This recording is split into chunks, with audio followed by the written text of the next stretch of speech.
Bonsoir, bienvenue, merci d'être au rendez-vous des grandes questions, désormais diffusé le samedi à 19 h sur France 5. Cette semaine, on va essayer de tirer les conséquences des derniers événements de ce début d'année dans le domaine de la police, de la sécurité, de la justice. Avec vous, Valérie Pécresse, députée UMP des Yvelines et puis probable candidate, disons, de l'UMP aux élections au Conseil régional d'Île-de-France à la fin de l'année.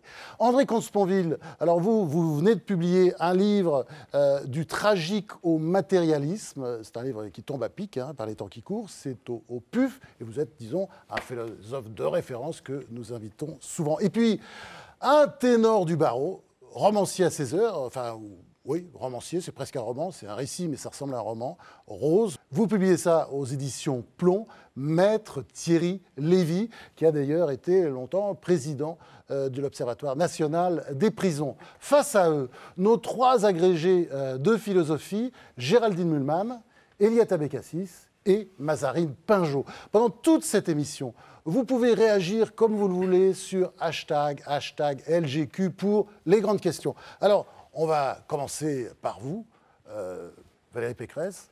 Après ce qui vient de se passer, vous pensez que plus rien ne sera comme avant ?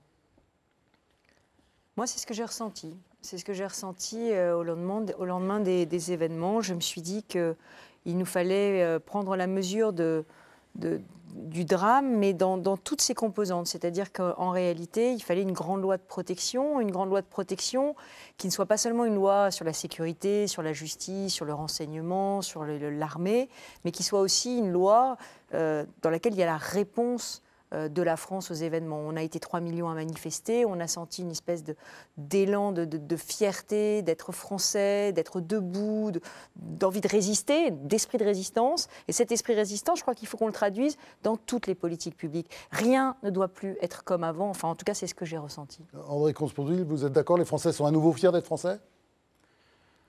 Je pense que ça dépend lesquels. Si vous voulez leur dire, rien n'est jamais comme avant. Enfin, il y avait beaucoup de monde dans les rues, en tout cas. Il y avait du monde dans les rues. J'étais comme tout le monde sensible. D'abord, une foule que je n'avais jamais vue ailleurs. De mémoire de 68 ans, on n'avait jamais vu ça, tant s'en faut. Mais disons la chose honnêtement, c'était une partie de la France. Moi, j'étais quand même frappé par le fait que... il y avait très très peu de Noirs, pas beaucoup d'Arabes, de minorités visibles, comme on le dit. Et j'avais le sentiment... Ça dépend où on était dans la manif. C'est pas l'expérience de tout le monde. Bien sûr, peut-être avec des imams, c'est différent. Mais moi, j'ai passé, comme tout le monde, des heures dans cette manifestation-là. J'avais le sentiment d'un très beau moment de fraternité. Je n'irai pas jusqu'à dire que toute la France, dans ses composantes, dans sa diversité, était présente à cette manifestation. Et ça dit quelque chose du problème qui est le nôtre. C'est-à-dire qu'une loi, on peut en faire, mais ne suffira pas à redonner à notre pays le minimum d'unité dont il a besoin pour que nous puissions vivre ensemble. Vous êtes aussi pessimiste, Maître Thierry Lévy ? Je ne sais pas si ce qui a été dit est pessimiste. Pour c'est moi, un petit peu mélancolique. C'est un événement intéressant, d'abord. Ça, c'est sûr. Et c'est un événement qui méritait, de la part de ceux qui le commentent tous les jours, davantage, me semble-t-il, de prudence et de réflexion. Quand j'entends Mme Pécresse dire qu'il faut une loi, alors que nous croulons déjà sous l'accumulation des lois, je m'inquiète beaucoup. Ce n'est pas une loi qui va permettre de donner à cet événement toute sa signification et toute sa portée. Donc cette réaction me paraît complètement déplacée. Justement, alors vous avez proposé, Valérie Pécresse, un certain nombre de mesures comme ça, et vous dites même il faut un Patriot Act à la française, c'est-à-dire cette espèce d'arsenal de lois extrêmement sécuritaire d'ailleurs, adopté par l'équipe Bush après les événements du 11 septembre 2001 aux États-Unis. Non, je faisais référence au Patriot Act parce que j'aime bien le mot patriotisme et que je pense que ça reflétait exactement l'élan dans lequel je me situais. Derrière, il y a par exemple Guantanamo ou des... Mais pas du tout. Oui. J'ai dit à la française. Il ne m'a jamais été question pour moi de copier le modèle américain. D'ailleurs, je ne sais pas du tout mon modèle de société ni mon modèle de civilisation. Mais Le sujet, c'est que quand l'Amérique a été frappée, il y a eu une réaction de l'ensemble du pays pour se dire comment on lutte ensemble contre ce qui est en train de se produire. Et moi, c'est ça que j'ai ressenti. J'ai ressenti qu'il fallait qu'on se mette tous autour de la table et qu'on réfléchisse et qu'on lance des idées. Alors c'est vrai, certains vont me dire, alors précipitation, récupération, les politiques... c'est pas un succès, le Patriot Act. Et les conséquences, c'est pas un succès. La politique menée aux États-Unis depuis le 11 septembre, c'est un échec. Mais ce n'est pas un modèle pour moi, les États-Unis, donc Monsieur Lévy, donc je vous le dis, mais en revanche, ça se discute, si vous parlez en termes de sécurité ou si vous parlez en termes de liberté. Le terrorisme a augmenté depuis 10 ans, ça ne fait qu'augmenter. Les Américains n'ont peut-être pas le même point de vue que vous, mais pas des revanche, événements du type 11 septembre depuis quand même un certain nombre d'années aux États-Unis. Non, mais sur les mesures, il y a toute une série de questions qui se posent. D'abord, la question immédiate, c'est effectivement comment on assure notre sécurité par rapport à des milliers, et puis ils sont 1300 aujourd'hui, Français, qui sont partis combattre les armes à la main avec des barbares. Moi, il se trouve que j'étais en Irak au mois d'août parce que j'ai pris l'initiative de créer un groupe d'études sur les minorités persécutées partout dans le monde et on est allé voir les exactions de Daesh, on a rencontré les familles yazidis, on a vu ce que c'était que l'État islamique de près et effectivement, s'imaginer que des Français quittent leur pays pour aller prendre les armes avec ces barbares qui violent, qui tuent et qui pillent, ça fait froid dans le dos. Se dire qu'ils vont revenir peut-être un jour en France, ça fait aussi froid dans le dos. Donc il y a une question de volet de sécurité. Bon, alors, Valérie Pécresse, on va continuer à parler sécurité avec vous, avant d'aborder les thèmes de l'école et de la justice. Et c'est Mazarine Pinjot qui va vous poser la première question. Oui, alors pour revenir sur les propositions concrètes que vous faites, la première qui me semble assez inquiétante, pour dire le vrai, c'est l'augmentation du nombre des prisons. Alors, l'augmentation des prisons, elle pose un certain nombre de problèmes. D'abord, d'un point de vue financier, puisque un détenu coûte à peu près 32 000 € par an à la France. Donc, je ne sais pas où est-ce que vous allez trouver l'argent pour construire des prisons. Et je ne parle pas du coût des prisons, je parle juste d'un détenu par an, enfin, ce que coûte un détenu par an à l'État. Ensuite, indépendamment de ce coût, est-ce que vous trouvez réellement qu'étant donné qu'on sait que c'est précisément dans les prisons où la radicalisation se fait, je n'arrive même pas à comprendre comment on peut proposer l'augmentation du nombre de prisons. Réponse de Valérie Pécresse. Il se trouve que j'ai été le rapporteur du budget des prisons pendant plusieurs années quand j'étais jeune députée et que j'ai eu à ce moment-là la chance de visiter toute une série de prisons dans toute la France et de toucher du doigt ce qui est un scandale français, qui est le caractère absolument indigne de la détention carcérale en France. Alors ça fait 10 ans qu'on le dit, profitons peut-être de cette occasion pour en parler et pour traiter le problème. Parce que le sujet de la surpopulation carcérale et des conditions indignes d'incarcération, je sais que M. Lévy connaît ça par cœur, eh bien c'est un sujet qui nécessite deux choses. Soit on vide les prisons, soit on en construit de nouvelles. Il y a d'autres solutions. Je veux dire, il n'y a pas soit les prisons, soit pas les prisons. Il y a quand si même vous avez des 6 solutions personnes, intermédiaires. attendez, Madame Pinjot, si vous avez 6 personnes dans une chambrée et que vous voulez que ça s'améliore, de deux choses l'une, ou vous enlevez 3 personnes de la chambrée, ou vous construisez une autre chambrée. Il n'y a pas 46 solutions. Les bracelets électroniques. C'est bien ce que je dis. Donc on les sort de prison ou on construit des nouvelles prisons. Le sujet aujourd'hui, c'est qu'on a,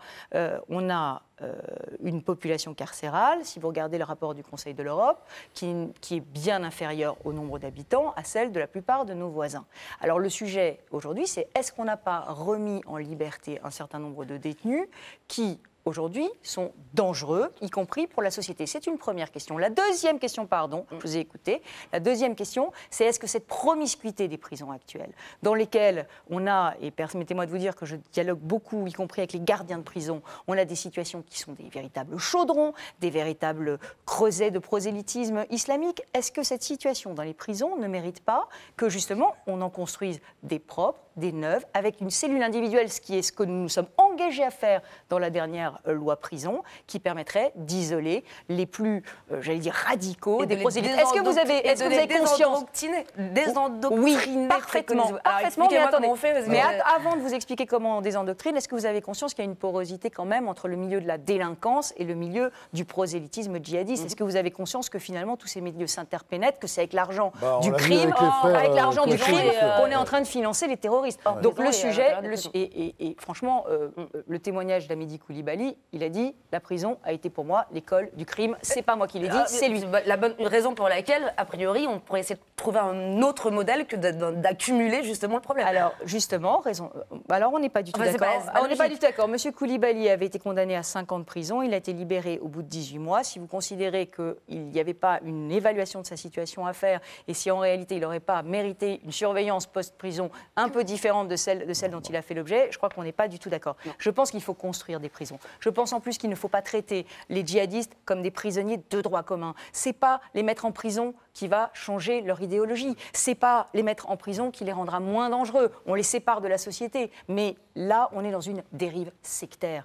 On ne va pas. Un homme sain d'esprit, un homme sain d'esprit ne veut pas mourir. Un homme sain d'esprit ne veut pas mourir. Ne veut pas mourir en héros. Un homme sain d'esprit, il veut vivre. Donc quoi, l'hôpital psychiatrique? En vous écoutant, on se dit que pour quelqu'un qui a rapporté le budget des prisons, enfin de l'administration pénitentiaire, vous ne savez pas du tout ce qui se passe en prison.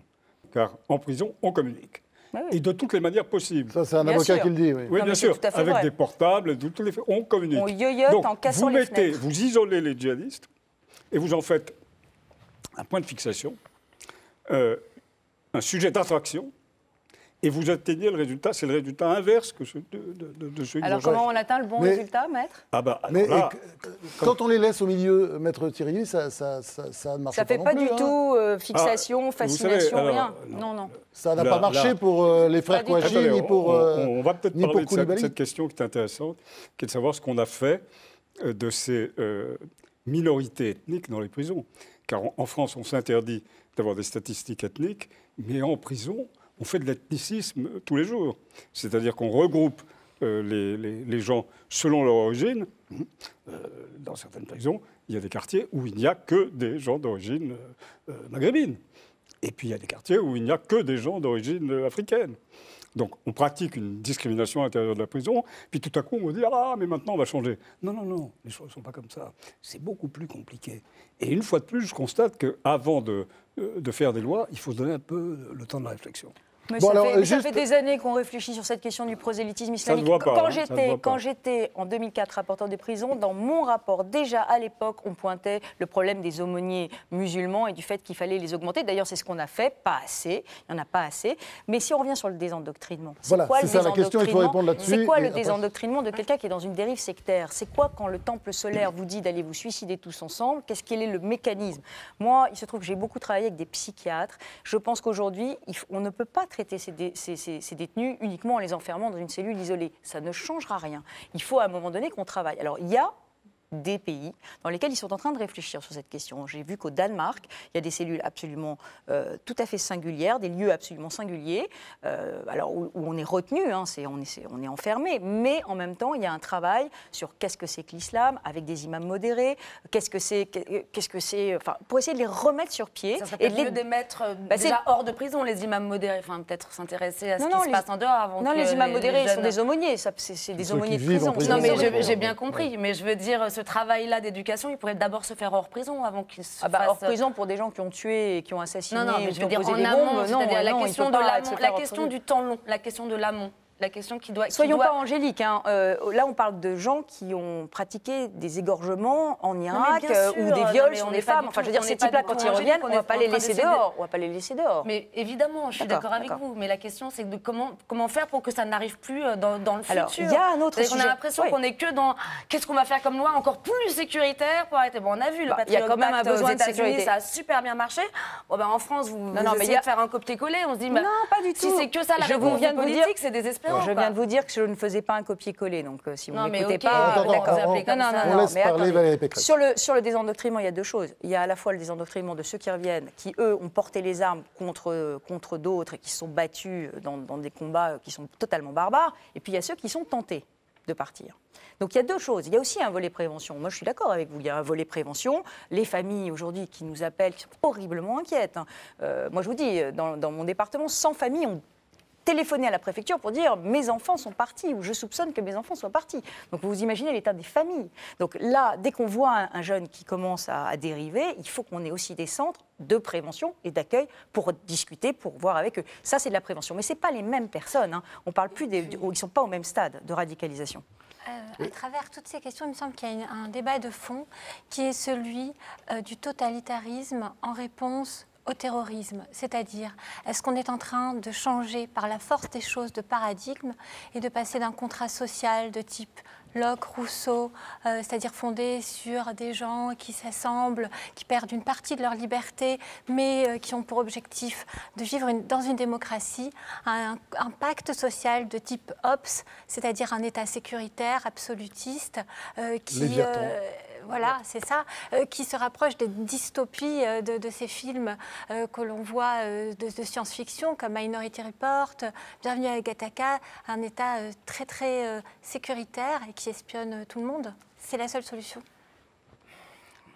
Je comprends que vous vous posiez la question en théorie, on est dans une émission philosophique, et je comprends aussi que vous voyez tous les prolongements que peut avoir chaque décision. Mais en même temps... à chaque fois qu'on est dans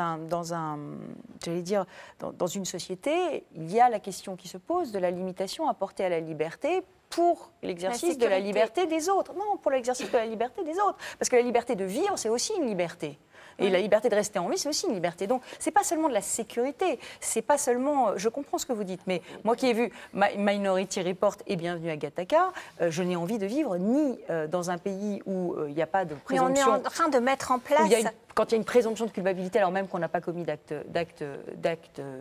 coupable, ni dans un monde où on est prédestiné à tel destin. Donc je pense que je comprends que vous ayez peur d'une dérive sécuritaire en France.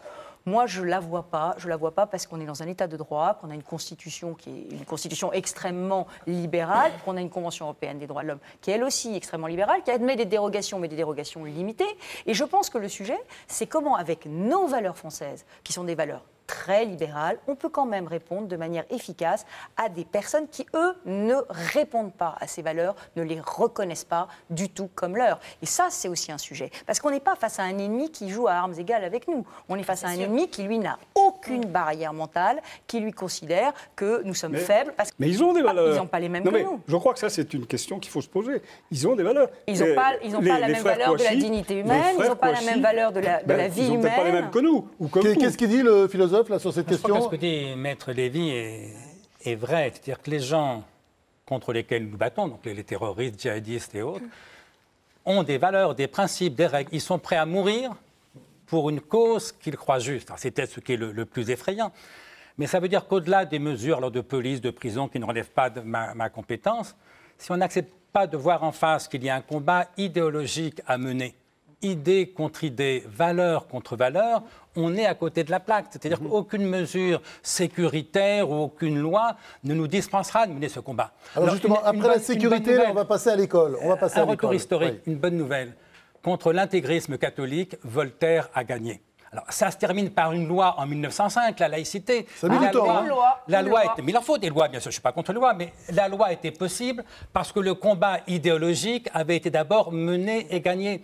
Et donc, il est urgent de mener ce combat-là. Et de ce point de vue, il faut peut-être être un peu plus lucide que nous ne le sommes ordinairement. Alors, disons la chose clairement. J'en ai un peu assez de voir nos amis démocrates musulmans, et qu'ils soient démocrates, c'est très bien, qu'ils soient musulmans, ça ne me gêne en rien, mais répéter pour la plupart d'entre eux, il n'y a rien à voir entre l'islam et l'islamisme radical. Il n'y a aucun rapport entre eux et nous. Mais si, il y a à voir. Alors évidemment, tout musulman n'est pas islamiste ou djihadiste, ça va de soi, mais ça n'est pas un hasard si les djihadistes sont musulmans. Que dirait-on si l'Église catholique disait « il n'y a aucun rapport, il n'y a rien à voir entre le christianisme et l'Inquisition » ? On dirait « mais si, il y a un rapport ». Et si l'Église ne fait pas le travail de réflexion critique pour comprendre qu'est-ce qui, dans le christianisme, a rendu l'Inquisition possible, elle ne pourra pas évoluer comme elle l'a fait à Vatican II. Que penseriez-vous de quelqu'un qui dirait « il n'y a rien à voir entre le marxisme et le stalinisme » ? Bien sûr que tout marxisme n'est pas stalinien, mais les staliniens étaient marxistes. Il y a donc forcément quelque chose à voir dans le marxisme qui a rendu le stalinisme possible. Bref, quand on dit « il n'y a rien à voir », c'est qu'on refuse de voir. Alors certains musulmans le disent. Abdenour Bidar l'a dit très courageusement et très justement. On a besoin de ce travail de réflexion critique. Et c'est aux musulmans d'abord de le faire. Mais moi qui ne suis pas musulman, qui suis parfaitement athée, j'ai le droit de combattre l'islamisme. J'ai le droit de combattre telle ou telle idéologie ou religion. Alors, dernier problème, ça pose la question de l'islamophobie. Alors, le mot est piégé. Parce que si on entend par islamophobie la haine ou le mépris des musulmans, c'est une forme de racisme aussi haïssable qu'elles le sont toutes. Si en revanche, on entend par islamophobie le refus ou la peur de l'islam, mais on a le droit de refuser l'islam comme n'importe quelle idéologie ou religion. Bah oui, on peut être anti-chrétien, anti-marxiste, anti-communiste, anti-ceci, et pourquoi pas anti-islam, bien sûr. Pourquoi pas anti-islam. Et donc ce combat idéologique-là, qui n'a rien à voir avec l'islamophobie au sens raciste du terme, non seulement on peut le mener, mais on doit le mener. Et on a donc besoin à la fois du combat des musulmans, des Lumières, comme on dit, ceux qui sont prêts à faire ce travail pour que l'islam évolue. Et il y en a d'ailleurs. Bien sûr, il y en a, et au péril de leur vie souvent, qui sont prêts à faire ce travail pour que l'islam se réconcilie avec la démocratie, la laïcité, les Lumières, et à nous de les aider en combattant les mêmes adversaires qu'eux, c'est-à-dire l'islamisme radical. Si on ne mène pas ce combat idéologique-là, toutes les mesures en prison comme à l'école sont vouées à l'échec. Bon, alors, qu'est-ce que peut faire la culture face à ça ? Est-ce que c'est la réponse à tout ? Mener le combat d'idées. Voilà. Ça fait partie de mon travail d'intellectuel, mais je dirais au-delà des intellectuels, c'est le travail de tout homme, de toute femme, de se battre pour ses idées, de se battre, si possible, pacifiquement, pas les armes à la main. Nous avons la chance de vivre dans un pays laïque. Ce combat-là doit être mené. D'ailleurs, les malheureuses victimes de Charlie Hebdo le menaient à leur façon. Alors, pas toujours avec le meilleur goût qu'on puisse souhaiter, mais reconnaissant qu'ils ont fait preuve d'un courage que rétrospectivement, je me reproche de ne pas avoir soutenu davantage. Alors, on en vient, après la sécurité, donc, à l'école, et c'est Eliette Abécassis qui va vous poser la première question. Alors justement, concernant la culture et les valeurs, quelle culture allons-nous proposer à nos élèves ? Quand on sait que là, il y a beaucoup d'élèves qui ont répondu au prof qui demandait 1 minute de silence, mais madame, ils l'ont bien cherché. Ce qui signifie qu'ils n'ont même pas cette idée-là qu'on ne doit pas tuer. Et alors, la culture que nous leur proposons, là, avec les philosophes qui ont brisé les idoles, comme vous le dites dans votre chapitre sur Dieu et l'idole, mais c'est un petit peu rien, parce que à force de briser les idoles, on laisse les élèves avec rien. On ne peut plus fonder les valeurs ni sur la religion, la philosophie a tout déconstruit. Qu'est-ce qui nous reste alors ? À leur enseigner. C'est la faute aux philosophes, c'est pas seulement la faute au gouvernement. Oui, il y a une et aux médias. responsabilité. On ajoute les philosophes dans le paquet. On a brisé toutes les valeurs, on a tout brisé. Peut-être qu'un certain type de philosophie, la déconstruction, pour dire vite, et malgré la sympathie que j'ai pour Jacques Derrida, mais à force de dire avec Nietzsche, tout est faux, tout est permis, on assied la branche sur laquelle nous étions assis. C'est-à-dire qu'il me semble qu'il est urgent de reconstruire. La déconstruction avait son moment de nécessité pour sortir de la bonne conscience et du dogmatisme, mais on a besoin, bien sûr, de valeurs morales, de principes, de règles. La difficulté, c'est que la République, parce qu'elle est laïque, n'a pas de métaphysique. Autrement dit, elle n'est ni croyante, ni athée, évidemment. Mais elle a des valeurs. Et donc l'école de la République... Ces valeurs sont sacrées. Ils ne sont pas sacrés au sens, il y a un peu de transcendance dans ces valeurs. Religieux, non, mais la laïcité, qu'est-ce qu'elle propose ? Alors, rien. L'humanisme, la liberté d'esprit, la tolérance, le respect de l'autre, les valeurs de la morale traditionnelle, évidemment. La difficulté, c'est que ne comptez pas sur un cours de morale pour faire entrer les valeurs dans la tête. Là aussi, soyons lucides, le premier problème à l'école, ce n'est pas de faire des cours d'éducation civique et morale. Le premier problème, c'est l'autorité du maître ou de la maîtresse. Or, l'autorité, ce n'est pas d'abord un talent, ce n'est pas une question de charisme, c'est d'abord une question de sanction. Il n'y a pas d'autorité sans sanction. Le problème que nous trouvons dans nos écoles, c'est qu'il y a de moins en moins de sanctions efficaces possibles. Et là, je me tournais vers le politique quand même. Des enfants qui injurient leur maître ou leur maîtresse et il ne se passe rien. André Consponville pose un on peut parler vrai problème. Comme ça à son maître ou sa maîtresse, c'est une école où on ne peut plus enseigner. On a une école de leçons de morale et redonnons du pouvoir, de l'autorité aux enseignants. On a une école aujourd'hui où ce sont les élèves et les parents d'élèves qui se font les pieds sur les enseignants. Et c'est quand même un scandale total, vous le savez très bien. Pourquoi a-t-on laissé faire ça ? ce qu'on est en train de redécouvrir, Ok. redécouvrir aujourd'hui justement avec le 7 janvier, c'est, j'allais dire, le b.a.-ba de l'école. C'est-à-dire qu'en réalité, tout se fonde dans la relation du maître à l'élève et qu'en réalité, c'est la qualité de l'enseignant qui va être au cœur de notre processus éducatif. Et moi, ce qui me frappe, parce que ça fait 10 ans qu'on se heurte à ce problème et que quand on était au pouvoir, moi j'ai exercé un certain nombre de responsabilités, je me suis retrouvée face aux syndicats de l'éducation nationale à nombreuses reprises, voire face à des manifestants de l'éducation nationale, comme vous le savez. Bon, le vrai sujet, c'est comment mettre les meilleurs dans les endroits les plus difficiles, parce que un enseignant aujourd'hui, prenons un cas de figure que je connais bien, la Seine-Saint-Denis. Aujourd'hui, l'Académie de Créteil n'arrive plus à recruter des professeurs diplômés en Seine-Saint-Denis. Or, quel est le frein ? Le frein, pardon, on va se le dire, pour une fois, on a le droit de tout dire, puisqu'on est au lendemain du 7 janvier. Eh bien, le frein, il est dans le corporatisme syndical qui fait qu'on n'a jamais réussi, jamais, aucun pouvoir politique, à faire une vraie différenciation de carrière et de salaire pour ceux qui s'engageraient à rester 5 ans ou 10 ans dans une zone d'éducation prioritaire. Alors moi, je suis désolée, je mets les pieds dans le plat et je dis, non, vous ne mettez pas les pieds dans le plat, vous dites des banalités, c'est pas mettre les pieds dans le plat. Eh bien, des banalités, faites-le, maître. Je voudrais revenir sur une remarque moi, qui a été faite. Moi, je suis dans les quartiers et je vois les professeurs et leur désespérance.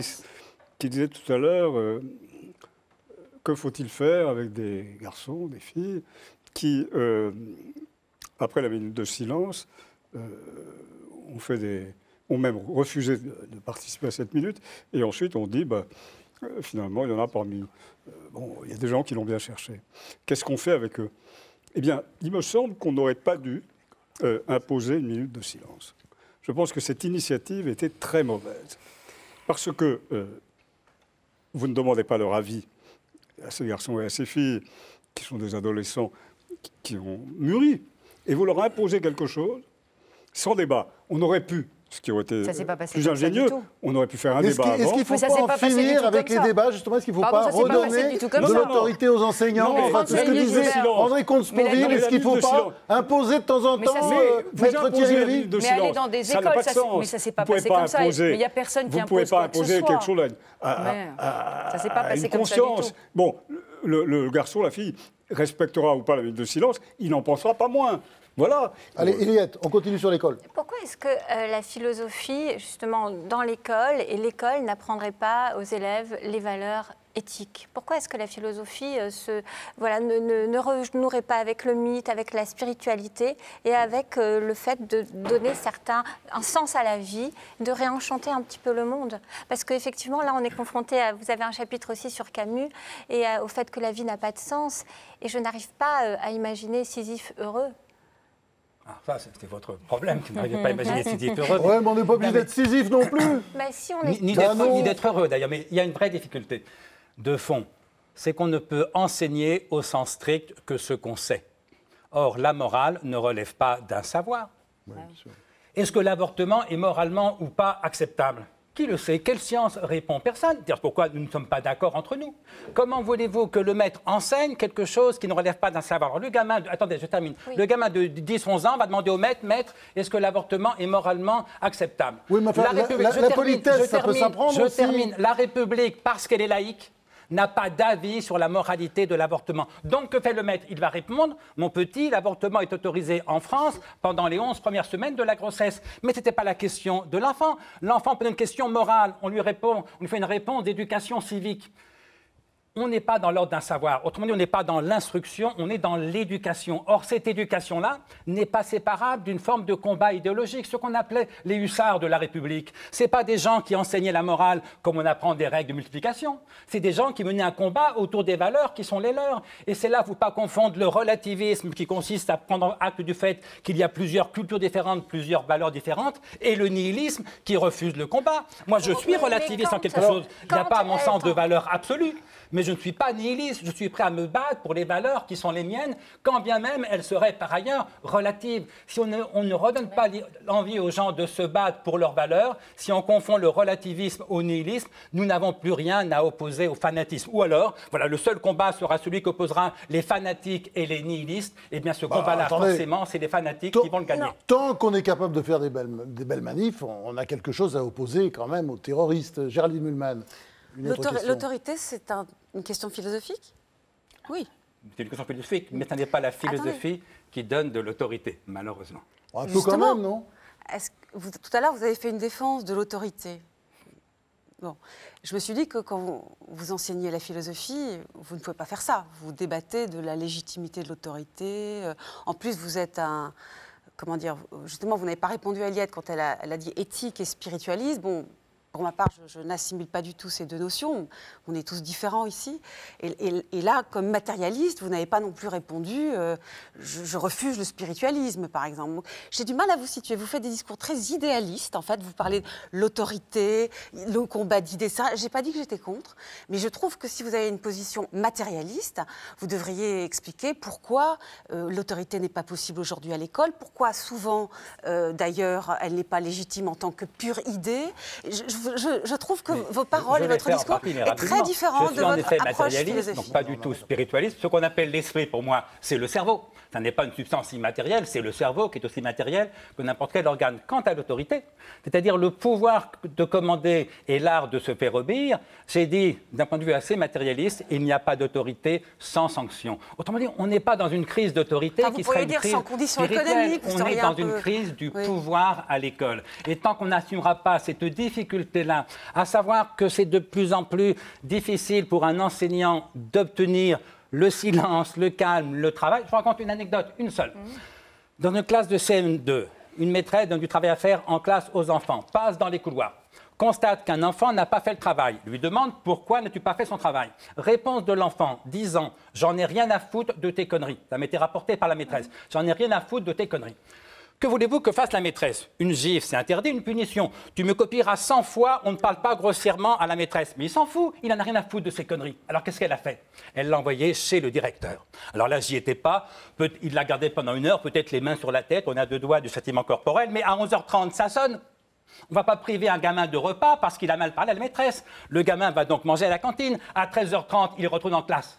Eh bien, ce jour-là, il y a 25 gamins de CM1 ou de CM2 qui ont compris définitivement qu'on pouvait dire à la maîtresse « j'en ai rien à foutre de tes conneries » et qu'il ne se passe rien. C'est une classe où, en gros, on ne peut plus enseigner. De mon temps, quand je recevais une gifle d'un prof et que je me plaignais auprès de mes parents, j'en prenais une deuxième.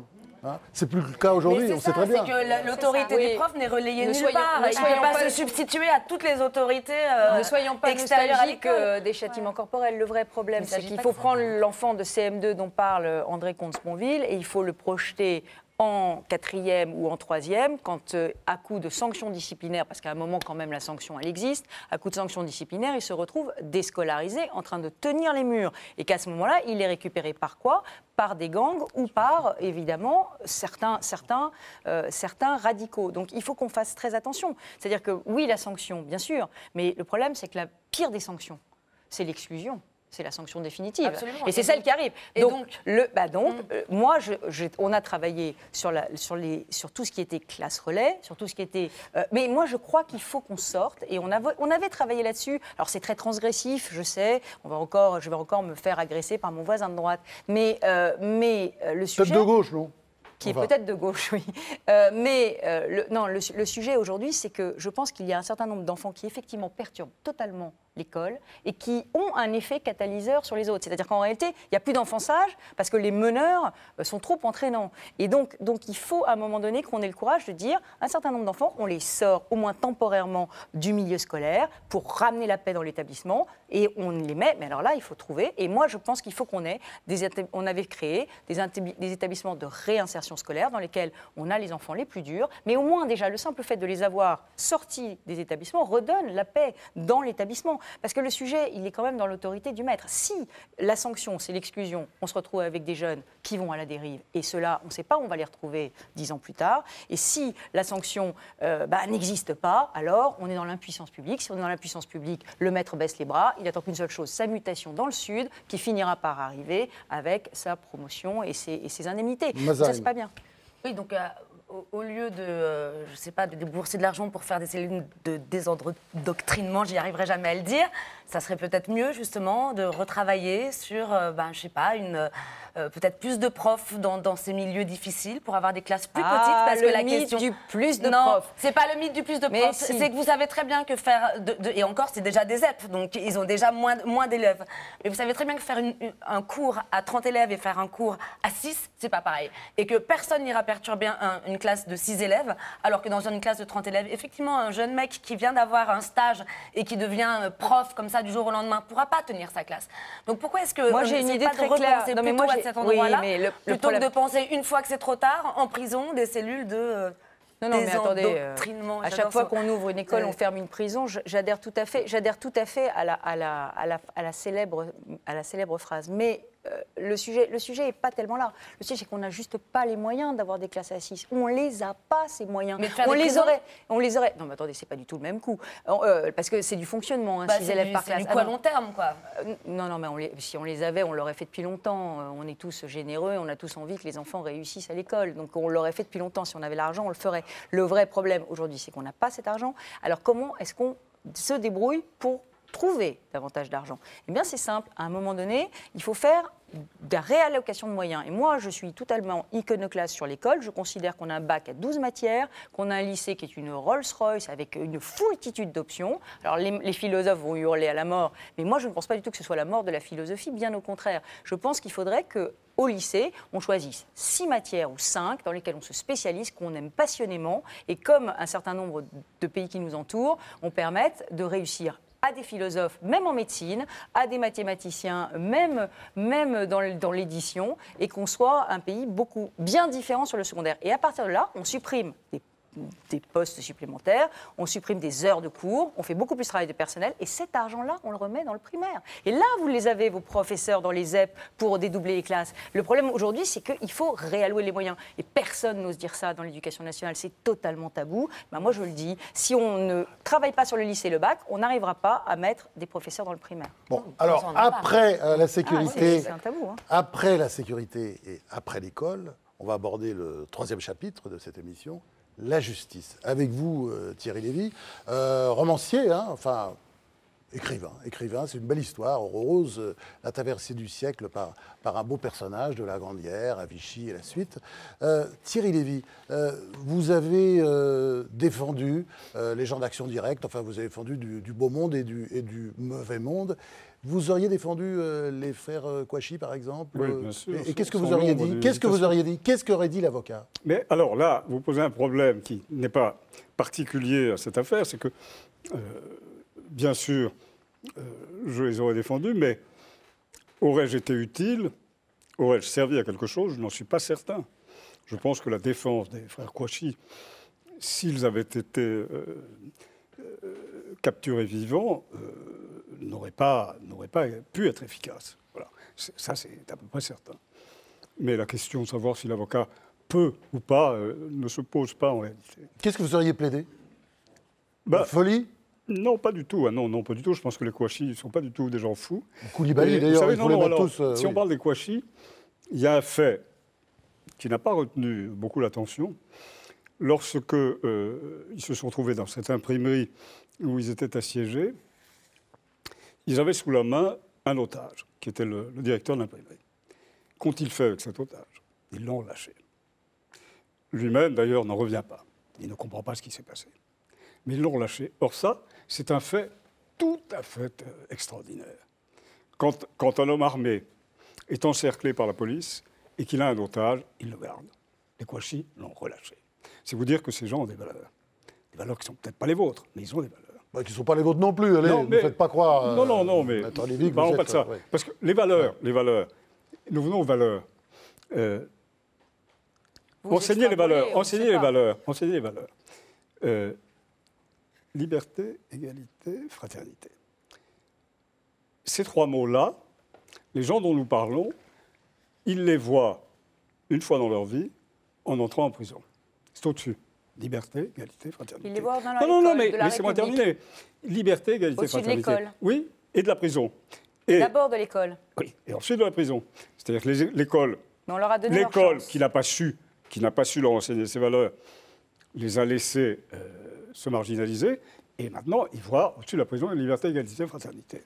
Comment voulez-vous que une prison qui pratique quotidiennement la discrimination et l'injustice à l'égard de certaines minorités, comment voulez-vous que la prison soit compatible avec l'affirmation de ces valeurs? Donc vous auriez plaidé des circonstances atténuantes pour les frères Kouachi ou pour Koulibaly. C'est ça que vous êtes en train de nous dire. Je ne peux pas vous dire ce que j'aurais plaidé dans un dossier que je ne connais pas, que je ne connaîtrai jamais. Je ne sais même pas si ces gens m'auraient demandé de les défendre, ça n'est pas certain, mais il se serait trouvé un avocat, et un avocat qui aurait trouvé certainement des mots à dire. Mais est-ce qu'on ne peut pas dire aussi qu'ils sont victimes d'une certaine gauche qui a hésité à nommer les choses sous prétexte de risque d'islamophobie, qui était tellement prudente, qui n'osait pas leur parler? Alors, si on parle de gauche, qui était dans la démagogie? Je trouve que la gauche, en ce moment, n'a absolument rien à envier à la droite. Elle fait la politique que la droite aurait aimé faire, et elle l'a fait dans tous les domaines. Donc, je ne sais pas si on peut... C'est le moment de distinguer la gauche et la droite. Je ne suis pas sûr. Mais vous vouliez qu'on parle de la justice, on peut en parler. Bah oui, justement. Et je vais vous laisser pour ça, Ouais. entre les mains de Géraldine Mühlmann, qui va lancer les questions. Bon, alors la prison, l'enfermement, c'est votre grand combat, Thierry Lévy. Vous avez dit qu'au fond, après l'abolition de la peine de mort, le deuxième très grand combat du même niveau, c'est contre la prison.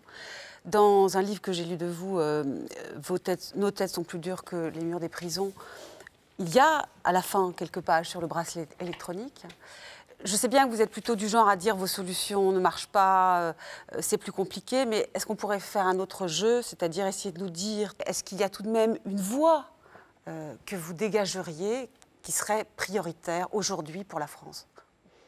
Alors, d'abord, je n'ai pas de recette miracle et je n'ai même pas d'idée arrêtée sur ces questions très complexes.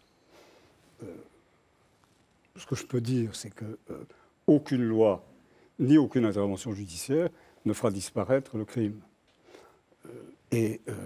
Toutes les mesures de sécurité qui sont proposées n'empêcheront pas certains de commettre de nouveaux actes de terrorisme. On nous l'a annoncé d'ailleurs comme un futur inéluctable. Bien.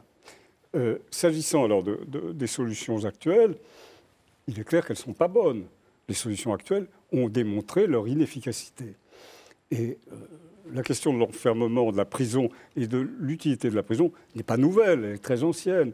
Elle a été abordée par des gens qui avaient l'esprit très ouvert et qui s'étaient donné la peine d'aller examiner, ailleurs qu'en France, les solutions proposées. Je pense à Alexis de Tocqueville, qui revient d'un voyage aux États-Unis et qui dit, bon ben voilà, aux États-Unis, on est parti avec des idées religieuses, avec l'idée que la prison allait transformer les cœurs et les âmes, et que l'isolement, la solitude, donnant la possibilité de réfléchir, ramènerait ces gens dans le droit chemin.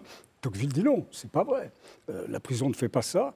Que fait la prison? Elle neutralise. Elle neutralise. Voilà. Pendant le temps où on est entre quatre murs, on ne peut pas nuire à autrui. Ça, c'est un fait indiscutable. Mais il y a aujourd'hui, dans la panoplie des moyens de surveillance, qui sont extrêmement nombreux, le bracelet électronique, mais pas seulement, toute la biométrie, il y a la possibilité de neutraliser les gens sans les mettre en prison. Donc, c'est une solution qui n'est pas idéale, mais qui est certainement moins mauvaise que l'emprisonnement. L'emprisonnement qui a comme inconvénient, dans le système dont nous parlons, de faciliter le recrutement des gens que vous voulez combattre. Eliana Bekkassis. Alors, dans votre livre « Lévy oblige », vous avez dit « Je m'appelle Lévy et je n'ai le sentiment d'appartenir à aucun peuple et encore moins à un peuple menacé ». Est-ce que depuis le 11 janvier, vous avez eu un sentiment d'appartenir au peuple français? Et est-ce que vous pensez que le peuple juif n'est pas un peuple menacé? Ah non, oui, alors là, merci de me poser cette question. Je trouve singulier que certains Français juifs envisagent de quitter la France pour aller en Israël, qui est le pays où les Juifs sont le plus en danger. Il y a évidemment beaucoup plus de risques d'être atteints par un attentat en Israël qu'en France, pour les Juifs. Donc il ne s'agit pas du tout d'une question de sécurité. Il s'agit de toute autre chose. Il s'agit d'un état d'esprit. Évidemment, on peut comprendre. D'ailleurs, Houellebecq le disait la semaine dernière, puisqu'il disait, bien sûr, si j'étais juif à Saint-Denis, je ne resterais pas à Saint-Denis. J'irais me promener en province. Il n'y a aucun doute que certains juifs qui portent la kippa qui portent des chapeaux, qui ont des signes distinctifs de leur appartenance au judaïsme, sont dans une situation pas confortable. Mais ça n'a rien à voir avec l'insécurité, ça n'a rien à voir. Il n'y a plus en France de racisme d'État, il n'y en a plus. Et en ce qui concerne les Juifs, il y a, il faut tout de même l'admettre, il y a, du point de vue des lois et des institutions, une protection contre l'antisémitisme dont les musulmans ne bénéficient pas au même titre. Il n'y a aucun doute là-dessus. Donc, je ne crois pas que la déploration du crime commis dans cette épicerie est inévitable. Mais la réaction qu'elle a entraînée n'est pas la bonne. Et l'affirmation... Donc aujourd'hui, les Juifs ne sont pas menacés. Je dis que les Juifs ne sont pas menacés par un racisme d'État, oui, ce qui est tout à fait différent. Il y a une montée de l'antisémitisme en France quand même. Il y a une montée. Mais bien sûr qu'il y a une montée de l'antisémitisme. Mais comment est-il combattu, cet antisémitisme? Comment est-il combattu? Il ne s'agit pas de confondre l'antisionisme et l'antisémitisme. Mais on ne peut pas non plus mettre totalement entre parenthèses la question de la Palestine. On voit très bien que les Juifs, pas tous, et pas moi, mais il y a un certain nombre de Juifs qui estiment avoir deux nationalités. Ouais, bon, c'est pas ça qui est mis en cause, vous savez très bien comme moi. Attendez. C'est la condition Maître Lévy, il y a quelques semaines à Créteil, c'est important. il y a une jeune fille qui a été violée parce qu'on disait que les Juifs avaient de l'argent. Enfin, c'était pas de l'islamisme. Mais c'est important, cette histoire de... C'était de l'antisémitisme. C'est un mot que vous avez, le mot de nation, d'ailleurs, le mot de nation, qui est un mot très dangereux. Et le livre auquel vous avez eu la gentillesse de faire allusion parle beaucoup de la nation. La nation est au cœur des crimes du XXe siècle. Le nationalisme, c'est la guerre, disait Mitterrand. Oui, mais... Discours de Strasbourg. Mais oui, mais la nation est au cœur des crimes du XXe siècle. Au cœur. Et l'antisémitisme, qui est bien antérieur au XXe siècle, mais qui a prospéré au XXe siècle, sur l'idée de nation. Eliette Abécassis. Sur votre identité française, depuis le 11 janvier, est-ce que vous vous êtes senti cette appartenance et ce peuple qui s'est soulevé et qui s'est senti républicain et qui l'a dit fièrement? Pas du tout. Ah, pas du tout. Pas du tout. Vous n'avez pas été chargé? Non, pas du tout. Je dis pas du tout. D'abord, identité française, ça ne me plaît pas. L'identité, la carte d'identité, je n'en ai pas. Je n'ai pas de carte d'identité. Et je suis très content de ne pas en avoir. C'est très compliqué dans le... Non, pas du tout. La fierté d'être français dans ces moments-là, mais pas du tout. Le sentiment que j'ai eu, c'était bouleversant. Cette manifestation était bouleversante. Ces gens qui applaudissaient spontanément, sans très bien savoir pourquoi, il y avait quelque chose de tendre. Les vieux Babacool 68 heures qui applaudissaient la police, c'était quand même... Les vieux Babacool 68 heures qui applaudissaient la police. J'étais pas du tout dans la rue en 68. Ils applaudissaient d'abord la liberté. Je n'étais pas dans la rue en 68. Et non, pas du tout. Je ne me sens... Mais non. Mais quant à l'identité française, elle ne m'intéresse pas. Elle ne m'intéresse absolument pas. L'identité ne m'intéresse pas. Et l'identité française, encore moins. L'Europe, à la rigueur, parce que l'Europe a permis au moins à une génération entière, et même plusieurs, de connaître la paix. Bon, donc l'Europe, ça vaut quelque chose. Mais l'identité française, qu'est-ce que vous me racontez? Qu'est-ce que vous me racontez? Qu'est-ce que vous lui racontez que l'identité française, ce sont des valeurs humanistes. C'est les valeurs de qui? Les valeurs la de Vichy? liberté, l'égalité, la fraternité. Et Vichy qui passe comme une lettre à la poste. Mais pourquoi il y avait 50 chefs d'État de tous les pays du monde qui Oui, et parmi eux, il y avait qui? Parmi eux, il y avait Netanyahou, il y avait Bongo. Mais parce que la France, ça signifie autre chose que simplement. Mais non, mais c'était une maladresse énorme. La France, c'est des valeurs universelles. Les La gens France, se c'est un laissent rôle dériver dans le monde. La France, c'est la lutte contre le terrorisme. La France, c'est la liberté d'expression. La France, c'est le droit de caricaturer. La France, c'est beaucoup de choses, et depuis très longtemps. Donc il y a un peu d'identité quelque part. Et c'est beaucoup de crimes. Et beaucoup de tolérance à l'égard du crime, et des grands crimes. Alors, l'identité française, non, ça n'a pas de sens d'invoquer cela. J'ai encore une question. On a la manifestation du 11 janvier. Donc c'était un dimanche, on était tous là, effectivement, c'était extrêmement émouvant, on applaudissait, etc. C'était une manifestation pour la liberté d'expression. Je pense que les gens ne savaient pas vraiment pourquoi ils manifestaient. Pour la République Ils manifestaient pour un tas de pour la raisons. Pour la République, pour la laïcité. Mais néanmoins, Je suis Charlie est un peu, sous-tend quand même une revendication pour la liberté. Mais je crois que les gens avaient besoin d'être ensemble. Pour la liberté, ils avaient besoin de se contre retrouver. la barbarie, Bien sûr. Et pour à les côté de victimes, ça, contre la réponse qu'on offre à ça, c'est l'islamophobie. ce sont des lois d'exception, c'est-à-dire l'antithèse de la non, mais on liberté. n'a pas parlé de loi d'exception, Ah on a bah, parlé de oui. grandes lois. On n'a pas parlé de non, bouclier. moi j'appelle ça une loi d'exception. Mais pourquoi ça veut dire quoi C'est-à-dire l'exception? quand la justice est déniée dans son Non, sens Madame même. Pinjot, une loi d'exception, c'est une loi qui ne s'applique que temporairement pour un État vraiment et qui contrevient à nos principes et à nos valeurs. C'est pas ce que je propose. Mais lutter contre le terrorisme. Mais mettre des criminels en prison dans des cellules individuelles et essayer de les isoler et de les désendoctriner du radicalisme qui les a fait commettre leurs crimes, ça s'appelle pas une loi d'exception. Ça s'appelle une réponse efficace. Une réponse efficace. Oui, la loi d'exception, ça existe. Mais Mais il y a une loi qui dit qu'il faut les mettre en cellule individuelle, non?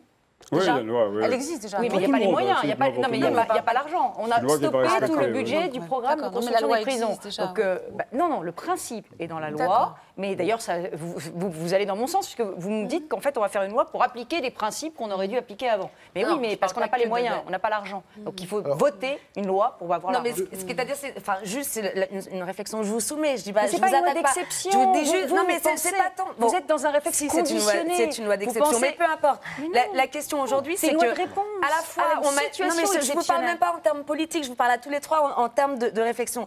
Comment on va pouvoir à la fois concilier le fait qu'on se lève tous pour la liberté, qui est quand même un des grands mots qui pour la France, sous-tend oui, pour le dire quand qui même. sous-tend nos valeurs, et de l'autre côté être dans la contrainte de réfléchir à une défense contre le terrorisme qui nécessite de toute façon une forme d'anti, Non, mais là, une là, forme vous de avez lutte raison. contre Là, la vous liberté. avez raison. Là, Comment vous on avez va raison. réussir à se Prenons sortir le de ce contrôle des hiatus? sites. Prenons le contrôle des sites sur Internet. Moi, j'ai entendu Marine Le Pen nous expliquer qu'elle était contre le contrôle des sites sur Internet. J'imagine que le Front National doit mettre des choses sur Internet qu'il n'a pas forcément envie qu'on aille contrôler, puisqu'il paraît qu'il faut. C'est liberticide, a dit Marine Le Pen. Mais moi, ma valeur, c'est la vie humaine. Ma valeur, c'est la dignité humaine. Ma valeur, c'est la lutte contre tous les racismes et toutes les discriminations, contre la haine, ce mot de haine. Alors, c'est pas un mot forcément juridique, mais est-ce que c'est pas ça, finalement, qu'on va défendre quand on vous dit on défend la liberté? Alors oui, on contrôlera plus. Et ça, on peut dire on va enfreindre la liberté. Mais on va contrôler pour défendre des valeurs qui sont même presque au-dessus de la liberté, la vie humaine, la dignité de l'homme. C'est presque au-dessus de l'ultra-liberté. Non? André Comte-Sponville. Alors, s'agissant de la vie et de la liberté, moi, j'hésiterais à dire que la vie est une valeur plus haute. Preuve en est qu'on peut mourir pour la liberté. Le héros qui meurt pour la liberté met la liberté encore plus haut que la vie. Quant au problème que posait Mazarine Pinjot, c'est autre chose. On connaît bien la réponse depuis Locke, Rousseau. Il n'y a pas de liberté sans contrainte. Et donc, ça va de soi, mais ça veut dire que on a besoin de trouver un modèle démocratique qui assure à la fois l'autorité de la loi, la sanction républicaine, la lutte contre le terrorisme, en préservant le plus possible les libertés individuelles. Vous savez bien que le curseur va se déplacer dans un sens ou dans l'autre, en fonction des majorités politiques. C'est normal, en fonction des situations. Je crois qu'on est tous d'accord ici pour être convaincus qu'on évitera le Patriot Act à l'américaine, c'est-à-dire une restriction trop grande des libertés, et qu'en même temps, nous sommes obligés de prendre acte de la menace terroriste davantage qu'on ne le faisait il y a 6 mois ou il y a 10 ans. Bon, alors, il n'y aura pas de question Babachou cette semaine parce qu'on n'a vraiment pas le moral à ça, mais en échange une citation. Alors, c'est vrai que Voltaire est à l'ordre du jour. Il y a des bouquins de Voltaire absolument partout, le traité sur l'intolérance, tous les livres de Voltaire. Mais il y a aussi Montaigne qu'il ne faut pas oublier. Et d'ailleurs, vous adorez Montaigne, André Comte-Sponville, et vous avez bien raison. Et je crois qu'il y a une citation, vous connaissez par cœur, j'ai vu tout à l'heure, qui s'applique. Non, mais dans le contexte. Non, mais dans le contexte qui est juste extraordinaire. Alors, il y a une phrase à laquelle dites-la nous avec votre belle voix. Il y a une phrase de Montaigne à laquelle j'ai pensé souvent ces jours-ci. Montaigne écrit « C'est mettre ses conjectures à bien haut prix que d'en faire cuire un homme tout vif. » Contre les bûchers, contre l'Inquisition en son temps, contre le terrorisme aujourd'hui. Alors, relisez Voltaire, relisez Montaigne, et puis lisez les livres de nos invités. Rose de Thierry Lévy, donc c'est une saga, une traversée du XXe siècle, de cet affreux XXe siècle, aux éditions Plomb.